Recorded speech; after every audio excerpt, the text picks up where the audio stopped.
ఈరోజు నాకు మా వారికి ఫుల్ హెడేక్ అనమాట. అయితే మేమిద్దరం ఒకరికొకరం అనుకున్నాము. "నువ్వు నాకు ఆయిల్ పెట్టు, నేను నీకు ఆయిల్ పెట్టి మసాజ్ చేస్తానని" చెప్పేసి అనుకున్నామనమాట. సో, ఫస్ట్ అయితే నేనైతే ఆయనకి ఆయిల్ పెట్టి మసాజ్ చేశాను. ఇప్పుడు ఆయనైతే నాకు ఆయిల్ పెట్టి మసాజ్ చేస్తున్నారనమాట. నిజంగా హెడేక్ వచ్చినప్పుడు ఇలా ఎవరైనా మంచిగా ఆయిల్ పెడితే ఉన్న స్ట్రెస్ అంతా ఎగిరిపోతుంది కదా!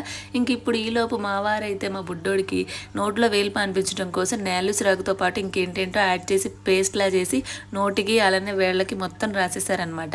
అయితే మీకు ఈ నోట్లో వేళ్ళు మాన్పించడం కోసం ఏదైనా టిప్ తెలిస్తే నాకైతే కామెంట్ సెక్షన్‌లో కామెంట్ చేయండి. నాకు బాగా హెల్ప్ అవుతుంది. మా వాడు ఇప్పటికీ కూడా నోట్లో వేలు పంపించడానికి మేము చాలా ప్రయత్నాలు చేశాము. బట్ వర్కౌట్ అవ్వలేదు. ఇంకా అక్కడ అయిపోయిన తర్వాత వదిన వాళ్ళని కలవడానికి బయటికెళ్ళామనమాట. ఇంకా అక్కడికెళ్ళిన తర్వాత మావయ్య నాకు వాఫిల్స్ కొనివ్వని చెప్పేసి మా పెద్ద పాప అడిగిందనమాట. ఇంకా వెంటనే అక్కడ స్కూల్ పక్కనే ఉన్న వాఫిల్ పాప్స్‌కి అయితే వెళ్ళామనమాట. నిజంగా చాలా బాగుంది టేస్ట్ అయితే. కాకపోతే ఒక్కటే ఫీలింగ్, మా చిన్న పాప మిస్ అయిపోయింది. దానికైతే మాత్రం పార్సెల్ తీసుకెళ్ళిపోయామనమాట.